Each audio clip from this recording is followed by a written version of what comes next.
हामिद मीर साहब का एक आर्टिकल पब्लिश हुआ, उसमें एक बात जो उसका जो टाइटल है वो है एटम बम कैसे बचाएं। तो जब मैंने ये पढ़ा तो एक तो हंसी सी आई।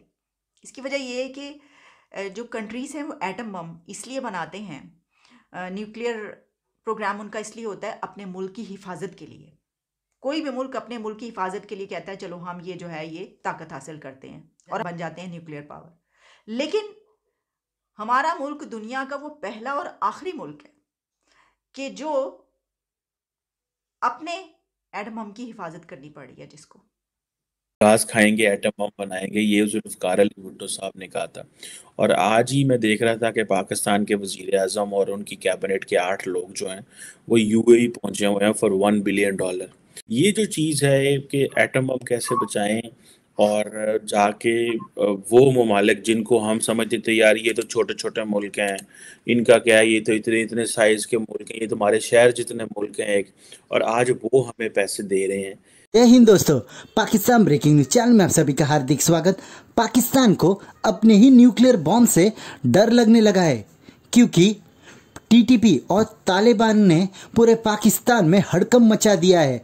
जब चाहिए तब वो अटैक करते हैं, जिस ऑर्गेनाइजेशन के ऊपर धावा बोलते हैं और उनको नेस्तो नाबूद कर देते हैं। तो अब पाकिस्तान को अपने ही न्यूक्लियर असेट इन दोनों तंजीमों से सेफ नहीं लग रहे हैं, क्योंकि इन दोनों तंजीमों के निशाने पाकिस्तान के न्यूक्लियर वेपन्स पर है। इसके ऊपर रिपोर्ट यूएस ने पहले ही पाकिस्तान को दे दिया है कि पाकिस्तान के न्यूक्लियर वेपन्स सेफ नहीं है, कभी भी वो टीटीपी या तालिबान के हाथ लग सकते हैं।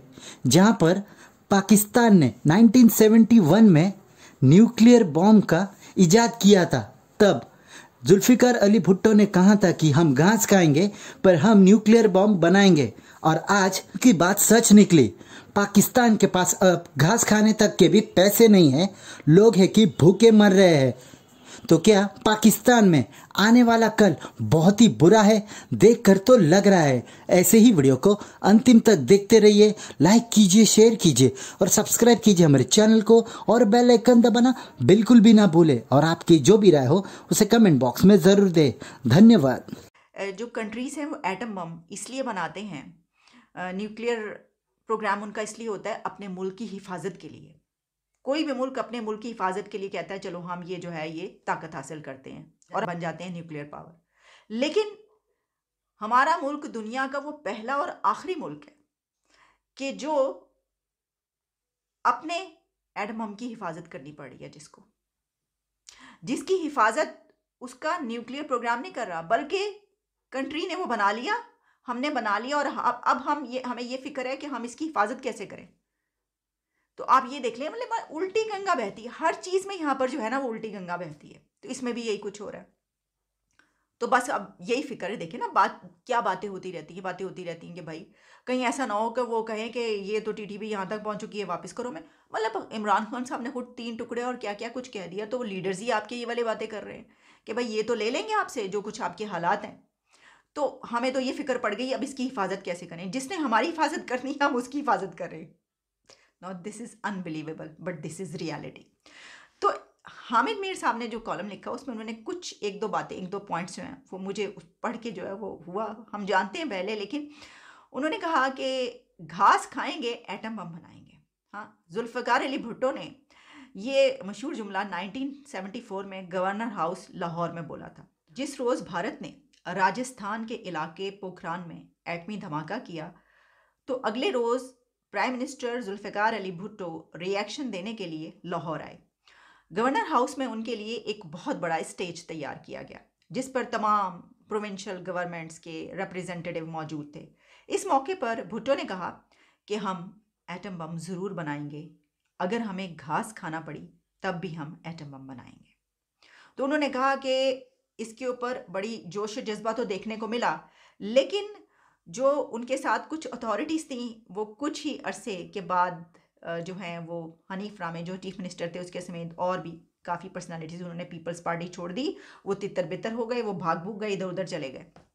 वो शायद इसकी वजह ये होगी, उन्होंने कहा होगा कि ये क्या करने जा रहे हैं, ये तो जो है वो ये इतना आसान काम है, उन्होंने भांप लिया होगा। लेकिन देखिए ना, अब उन्होंने ये बात की कि जनाब राजस्थान के इलाके में पोखरान में एटमी धमाका किया इंडिया ने, तो उन्होंने कहा अब इसको देख के जो अब हमने भी बनाना है, और उसके बाद ये फैसला किया गया। लेकिन वो जो उन्होंने बात की थी घास खाएंगे, वो एग्जैक्टली मुझे लगता है उसको तो उनको पता था घास ही खानी पड़ेगी। हाँ, अब वो जो है आटा नहीं मिल रहा तो घास खाएं आप।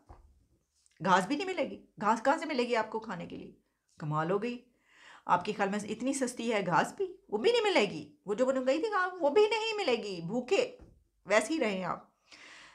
ये है सिचुएशन हमारी। अफगानिस्तान हो गया या ईरान हो गया, उनके साथ तो जो भी आपका ताल्लुक चल रहा है, तो इस हवाले से ये एक बहुत बड़ा सवाल है जो अहमद मीर ने उठा दिया कबल अज वक्त, अगर आप इसको समझें। लेकिन इस सवाल को अगर उठना है, अगर ये जो सिचुएशन जिस तरफ जो जा रही है इसको कंट्रोल नहीं किया जाता। अब जहां तक इसको कंट्रोल करने की सिचुएशन है कि इसको क्या कंट्रोल किया जा सकता है, जिसका ताल्लुक आपके इस सवाल से बनता है कि ये जो यूएई ने पैसे दिए और आपका प्राइम मिनिस्टर विद 8 मिनिस्टर्स जो है वो जाते हैं 1 बिलियन मांगने के लिए इस तरह की सिचुएशन में, तो इसको सामने रखते हुए ये तो क्लियर है कि ये कंट्रोल नहीं हो सकता, क्योंकि आपको जो पैसे मिल रहे हैं उससे दुगने तिगने तो आपने अपने खर्चे, जिसको जो है जाती या लाले तलाले कहते हैं, उस पर रखे हुए हैं।